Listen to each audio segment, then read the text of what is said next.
The Lord commanded you and I to rejoice. To rejoice is an action verb. God knows we can do it. You see, God knows that you can rejoice, and that's why He commanded you to.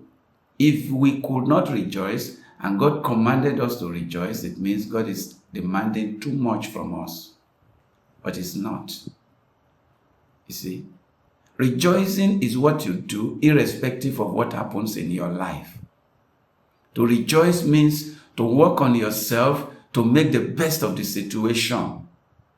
To rejoice means to work on yourself in such a way that no matter how bad or how ugly or how good the situation is, you maintain your cool. To rejoice means to work on yourself in such a way that the situation that is dampening many people's spirit will not dampen your spirit.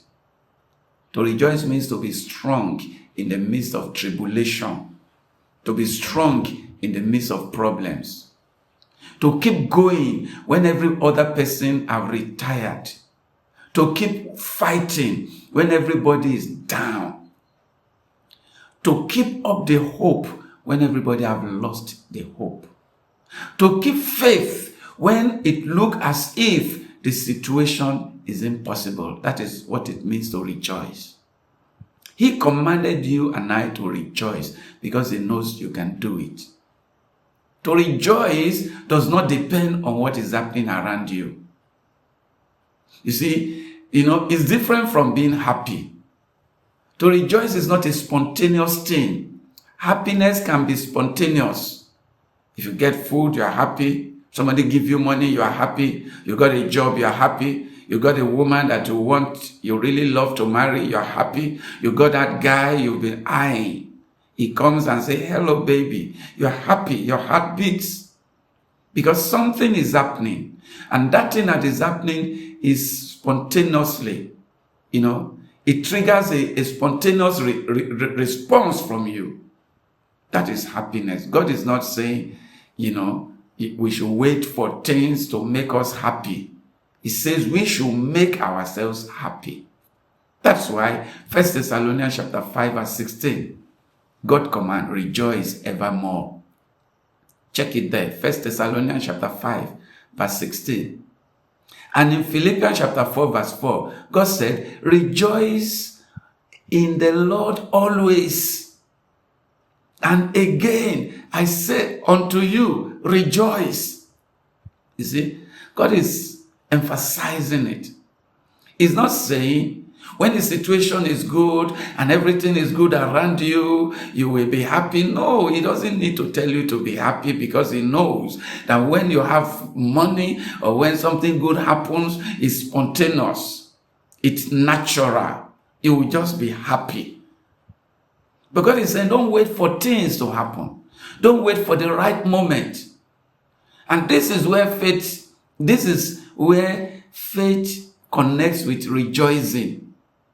Because rejoicing is the ability to tell yourself, hey, heads up. The situation looks bad, but you have to compose yourself in such a way that you don't care whether the situation is bad.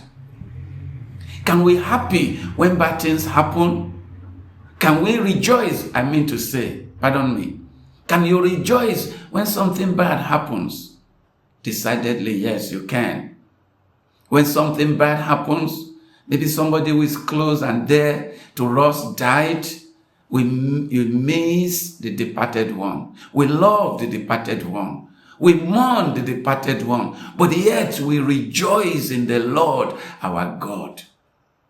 Maybe you wanted to get a project done, or you need a job, or you applied for a loan and you are refused. You see, in that kind of a situation, let's not lie to ourselves.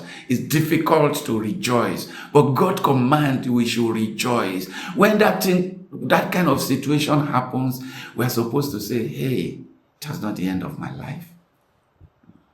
I can go ahead in spite of this. I can do something else to make it happen again. Even though I failed now, I can try again and make a success of it. I'm going to rejoice despite this failure. I'm going to rejoice despite this loss. I'm going to rejoice despite this weakness in my body. Even though I am sick, yet I'm going to rejoice. There is power when we rejoice. You see, what rejoicing does is that rejoicing increases our faith. Rejoicing scares the devil away. When you begin to rejoice in the problem, when you begin to rejoice when the devil throws something bad at you, he throws a problem at you, but in the problem you are rejoicing. Have you ever rejoiced in problem? I love that Habakkuk chapter 3 verse 17.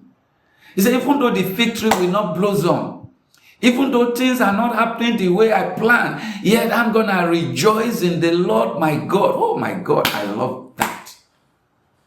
I rejoice always. Whatever happens, I'm telling you the truth. This is the truth. Even when I'm dying, I'm going to rejoice. I'm going to die rejoicing. That's a decision I've made. Rejoicing is a decision. The rejoicing in life is a choice. I choose to rejoice no matter what happens in my life. Good, I will rejoice. Bad, I will rejoice. Ugly, I will rejoice. Money, I will rejoice. No money, I will rejoice. But I know there will always be money, because my God shall supply all my needs. And in any situation, I make up my mind. It's a decision. To rejoice is a decision. You have to decide today, I'm going to rejoice. To rejoice is a choice. I made a choice long time ago. No matter what happens in my life, I'm going to rejoice. And that is what the Spirit of God is saying to you this morning. You need to rejoice no matter what. Don't let the situation dampen your spirit. Don't let the situation discourage you. Don't let the situation make you sad. Don't let the situation make you sorrowful. Don't let the situation make you mourn forever. What happened may be bad. We are not happy because of what happened, but we are rejoicing because we are more than that. We are rejoicing because we can handle it.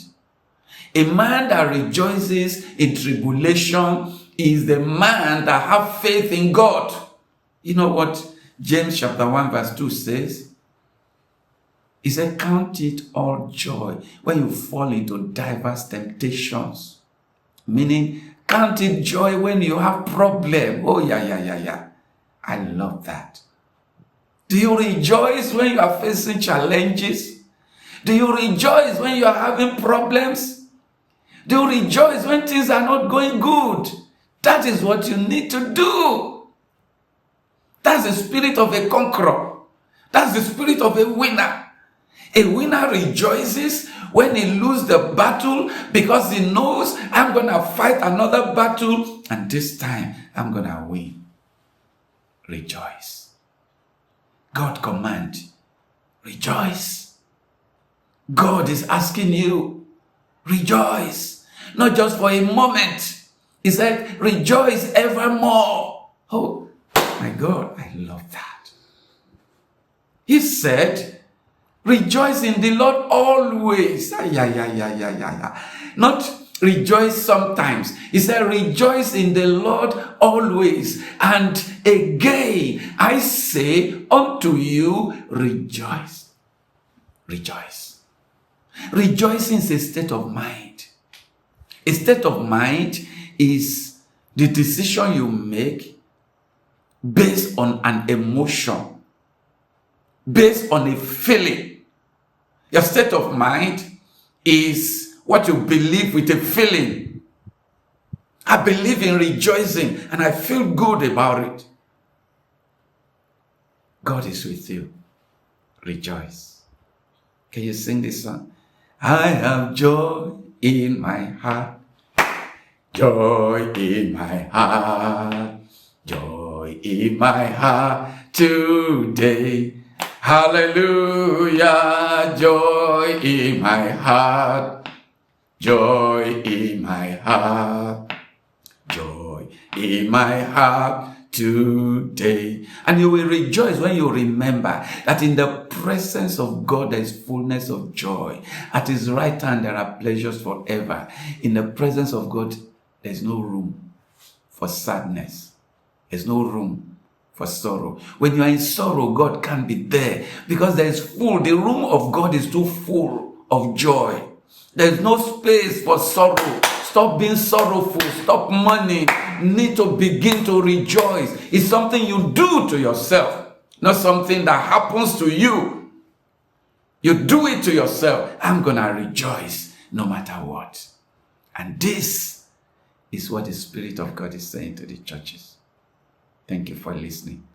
I believe this video bless you. Can you share to somebody? Send to your friends, to your loved ones. Get somebody blessed. Something good will happen to somebody when they listen to this, and they will thank you for it later. Please like this video, comment, say I love this video. Thank you for listening to the end. I appreciate you. You are blessed. Please remain blessed. This is your brother, friend, and pastor. And Joseph Adenuga is my name. And I'm saying thank you, and don't forget to rejoice evermore. God bless you. I'll see you in the next video.